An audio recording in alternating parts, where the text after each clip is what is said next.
दोस्तों मैं आ रहा हूँ इसी जगह से, सामने से जो रास्ता आ रहा है उधर से मैं आ रहा हूँ और नीचे की ओर मुझे यहाँ जाना है। चित्तौड़ के राउतभाटा में स्थित कालसिया महादेव मंदिर का यहाँ का तक पहुँचने का जो रास्ता है, जितना खूबसूरत आपको दिखाई दे रहा है उतना ही खतरनाक भी है।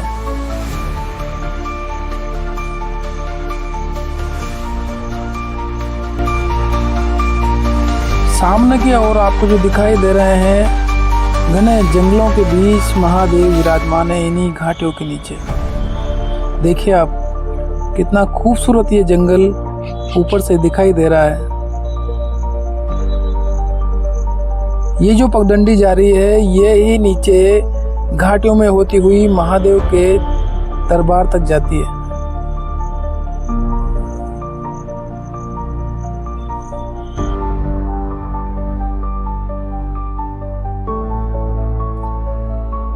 दोस्तों मैं आप लोगों को ले जाता रहता हूँ ऐसे रहस्यमय जगहों पर।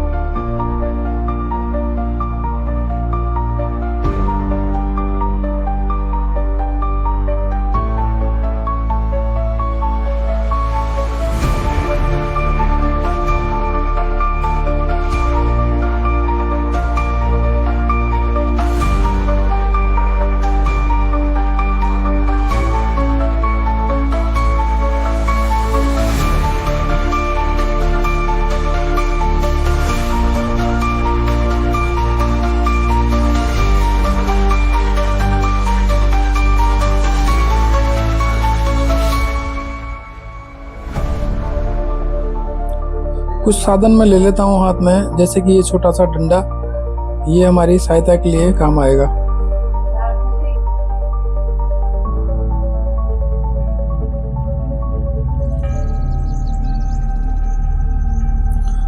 दोस्तों देखिए आप कितना ये जो घंघोर जो जंगल है इसमें आपको एक भी व्यक्ति आपको दिखाई नहीं देगा हमारे अलावा, और काफ़ी डरावनी सी आवाज़ें मुझे यहाँ सुनाई दे रही है। देखिए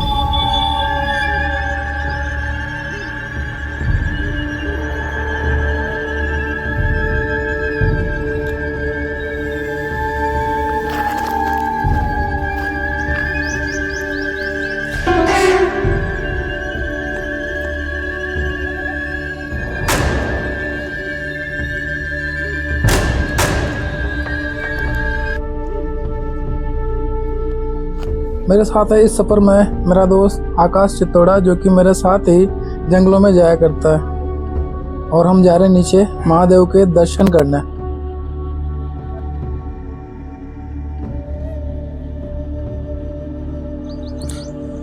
मंदिर का कुछ हिस्सा मुझे यहाँ से दिखाई देने लगा है। नीचे की ओर हम जा रहे हैं, वो सामने आप देखिए छोटा सा मंदिर मुझे दिखाई दे रहा है। तो चलिए चलते हैं नीचे की ओर।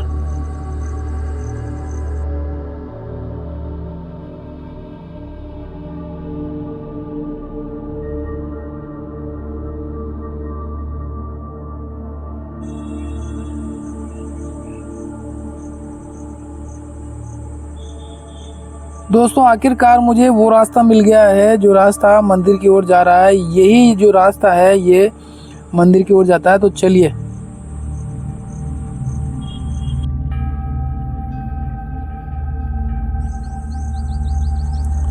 हम लोग ऊपर वहाँ से नीचे की ओर आए हैं। इस जंगल को पार करते हुए इस रास्ते पर हम जा रहे हैं। यही वो रास्ता है। उधर देखिए आप वानर के नावों की एंट्री हमें दिखाई दे रही है। तो दोस्तों काफ़ी परेशानियों के बाद इन घाटियों को पार करते हुए मैं पहुंच चुका हूं कालसिया महादेव मंदिर, जो सामने मुझे दिखाई दे रहा है। इसी मंदिर के दर्शन के लिए हम आए थे, और आपने देखा होगा किन रास्तों से मैं चलकर आया हूँ। आपको दर्शन कराऊंगा महादेव के।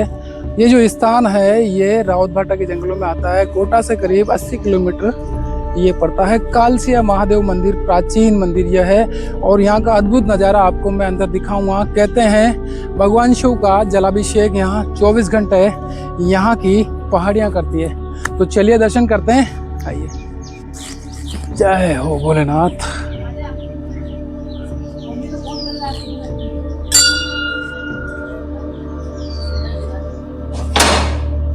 शुभ नाम है सत्यनारायण सोनी। अच्छा अच्छा। मैं रतनगढ़ का रहने वाला, रतनगढ़ एमपी अच्छा, नीमच जिला लगता है।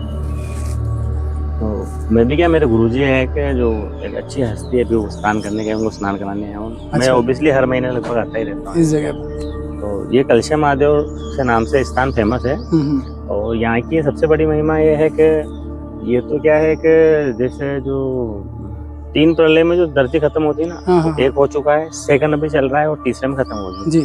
तो उस समय का फर्स्ट टाइम से स्थान है। मतलब ये क्या, पहले पैक था स्थान, हाँ, हाँ। एक प्रलय नहीं हुआ उसके टाइम ये सुना जाता है पैक था स्थान। उसके बाद सेकंड जो स्थिति बनी उसमें क्या है कि हिंगलाज माता के द्वारा जैसे इस जगह को फाड़ा गया हो, जैसे अच्छा। फिर ये कुंड निकला और ये जगह अंदर। बाकी इससे पहले जो सुनने को मिला, यहाँ पे जो संत रहते थे ना, वो यहाँ से ऊपर जाते थे ना, कोई गुफा थी, अच्छा, उससे ऊपर। इंटर होके वो अंदर पूजा करके वापस निकलते थे। वो कोई देवी प्रक्रिया वाले मैटर थे, उस टाइप की सुनते हैं। और ना सबसे बड़ी बात यह है कि ये माता गोरा देवी का स्थान है। और पुराने समय में ये जैसे ये जो राजा महाराजा वगैरह था, इनसे कंसल्टेशन वाले स्थान है ये माता। हाँ, इनसे कंसल्टेशन वो इसलिए कि प्राकृतिक है पुराने, और राजा महाराजाओं का भी यहाँ कंसल्टेशन था। उससे ये मतलब है, जैसे ये जो शिवलिंग है, ये शिवलिंग इससे पहले चतुर्मुखी था। अच्छा। जैसे अपन वो कालका माता के चित्तौड़ मंदिर जाते हैं ना, हाँ। उसके बाहर आप देखना, बाहर जो शिवलिंग चतुर्मुखी मैंने देखा है हाँ, वहाँ कंस महादेव। हाँ बहुत सारी जगह है। जैसे अभी चित्तौड़गढ़ कालका माता के बाहर देखना, सेम वैसी पैटर्न जैसे अभी एक लिंगनाथ होता है ना, उस पैटर्न पे यहाँ पुराने टाइम में तो वो डैमेज था, तो फिर उसके बाद यहाँ नया बैठाया गया क्या। इसके बाद ये जो गुफा है, इसमें ये स्थिति है कि ये 12 ही महीने पानी यहाँ रहता है, ये कुंड कभी नहीं टूटता है पानी। क्या 12 महीने रहेगा। उसके अलावा एक जगह यहाँ ऐसी डिसाइड है कि उस पे भले लास्ट लेवल में पानी का गिराव बहुत कम हो जाएगा, लेकिन उस स्थान पे पानी गिरेगा ही गिरेगा। इसी जगह पे? इसी जगह पे क्या वहाँ पानी गिरेगा ही, 12 महीने गिरेगा और इसलिए वो गिरेगा ही गिरेगा। इसके अलावा जब आप इंटर करोगे ना इसके गेट में, तो गेट में जब आप इंटर करते हो तो इधर क्या है कि वो तो क्या बहुत पौराणिक चीजें हो गई, इसलिए वो थोड़ा कांजी वगैरह ऐसे से वो थोड़ी चीजें स्पष्ट नहीं दिखाई देगी। लेकिन पुराने समय में ये जैसे विश्वकर्मा जी द्वारा बनाया गया, वो ऐसी इसकी कोई मतलब बनावट उस टाइप से है, मतलब आदमी कुछ नहीं कर सकता विशेष, प्राकृतिक है। तो इसमें इंटर में जैसे नाग नागिन के जोड़े टाइप का वो बना हुआ, लिंग योनि के वो सारी चीजें जिससे दुनिया चालू हुई, ऐसी चीजें। अंदर जाने के बाद जब एक ही शिवलिंग देखोगे तो आप वो एक साइड से देखेंगे तो उसका एक ही रूप दिखेगा। अच्छा। जैसे आप दो इंटर के स्थान है उसमें, तो एक गुफा से तो जाओगे तो आपको सामने से फ्रंट से 12 गिन लोगे, आपको कोई दिक्कत नहीं। 12 से अंदर ऊपर में प्राकृतिक पानी गिर रहा है। उसके बाद जब इधर वाली गुफा से आके देखो तो यूं देखोगे तो 12 का ही एक ही रूप दिखेगा आपको। अच्छा। वो 12 से एक ही दिखेगा। और एक साइड देखोगे तो आप ऐसा लगेगा कि यार ये प्राकृतिक पुराना है क्या। और जब इधर वाले गेट से आपको देखोगे तो उसके नीचे गैप वगैरह नजर आएगी, तो आपको ऐसा लगेगा जैसे किसी ने बैठाया हुआ है। अब प्रश्न पैदा होता है कि इधर से लगता है वो बैठाया हुआ है, उधर से लगता है कि वो प्राकृतिक है। पर ये बात है कि अगर वो बैठाया गया है तो उसके पानी की व्यवस्था किसने करी।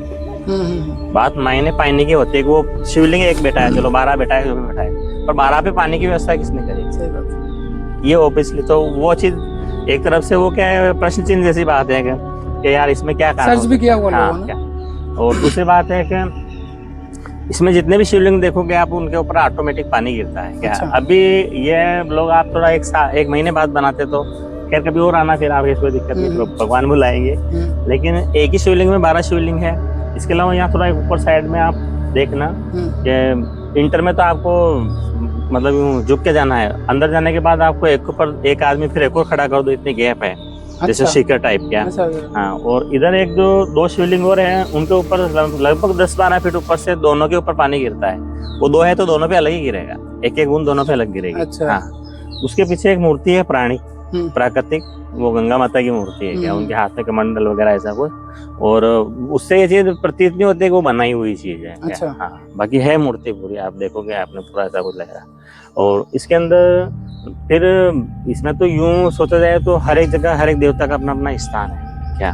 जैसे कि जैसे 12 ज्योतिर्लिंग है, उनके जस्ट पीछे आप एक साइड में देखोगे, आपके पीठ के पीछे जहाँ बैठे रहोगे एक ऐसे कोनेदार पत्थर है बड़ा क्या, अच्छा उसको गोवर्धन पर्वत के वो मिली हुई उपाधि, जैसे उसमें उसको मतलब यूं उस भूमि को वो एरिया गिनाता है वहाँ पे। उसके आसपास देखोगे तो ब्रज भूमि जैसे मिट्टी मिलेगी उस जगह पे। अच्छा बाकी पूरे में आपको कोई मिट्टी नहीं मिलेगी। आप अंदर जाओगे ना उसी जगह आपको वो जो है वहाँ पे देखना आपको मिट्टी मिलेगी। बाकी पूरे में आपको पत्थर मिलेगा और अलग टाइप का पत्थर क्या। अच्छा हाँ, और सबसे बड़ी बात मैं आगे एक चीज बताता हूँ, जो लोगों के द्वारा सुनी थी, लेकिन मैं ही शायद वो बंदा हूँ जो वो चीज मैंने देखी भी है। अच्छा हाँ, क्या मेरे यहाँ का ही इष्ट है क्या। और हम यहाँ के भोपा जी, इस गांव के लोग बाग, हर आदमी, अभी भी मेरे गुरु जी वो 1300 स्नान करते हैं, उनको यहाँ का कराने के लिए लाया हूँ क्या। और उनके वो बहुत बड़ी हस्ती है जिनके साथ में भी आया अभी आया, बहुत बड़ी हस्ती। अच्छा और यूँ समझो जैसे उनका यहाँ पे भी कोई दायित्व ऐसा काम है जैसे क्या। 7 साल से इस लाइन में है और आज उनकी 80 साल की एज है संत लाइन में।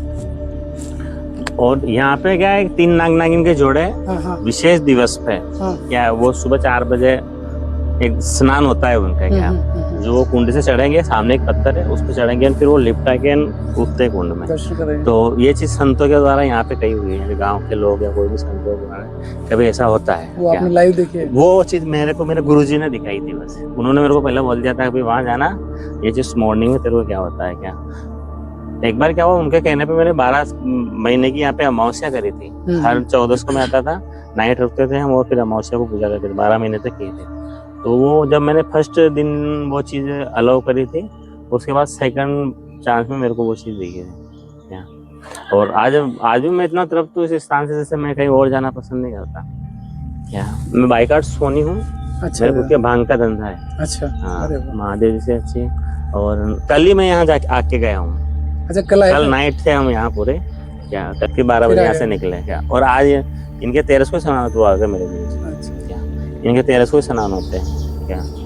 तो दोस्तों आप देख सकते हैं, मैं आया था यहाँ नेचर को लेके, क्योंकि नेचर के बीच में यहाँ महादेव विराजमान है। मुझे यहाँ आकर इतनी ज्ञानवर्धक की जो बातें बताई है भैया ने, इन्हें सुनकर मैं काफ़ी हैरान हूँ। कई चमत्कार यहाँ देखने को मिलते हैं और ये जो स्थान है ये काफ़ी प्राचीन है, जैसा कि इन्होंने बताया है ये हजारों वर्ष पुराना, उससे भी पहले का स्थान हो सकता है। तो बहुत बहुत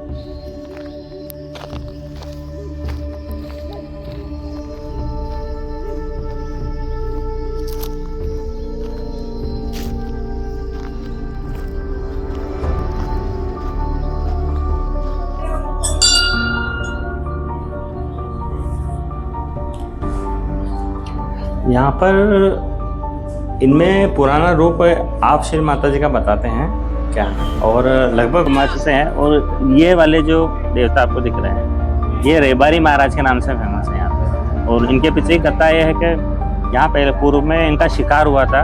यहाँ जो एक शेरनी अक्षय तृतीया को मेला लगता था, कतीज बोलते ना अपन, जो लाइट करेगा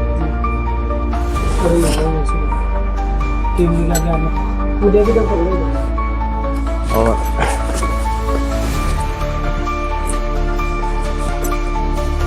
पैर है उसका आगे का चीजें बताऊंगा मैं। ये जो कुंड है ना, यहाँ से कोई ऐसा संत था जो वो गंगा रूप से, जैसे पूरी निशानों का मेरा ये कहना है, जैसे निशान हाँ निशान थे उस संत के पैर को। यहाँ पर ये वाला 1 सेकंड ही है, सेकंड वहाँ भी ये पहले गहरे थे, पानी के बहाव से फिर क्या डिस्टर्ब, ये थोड़ा क्या पहले और गहरे थे, वहाँ और ज्यादा गहरा था, ये थोड़ा ना एक वहाँ पे मटकी वगैरह रखती, तो वो गंगा माता का स्थान है क्या। और ना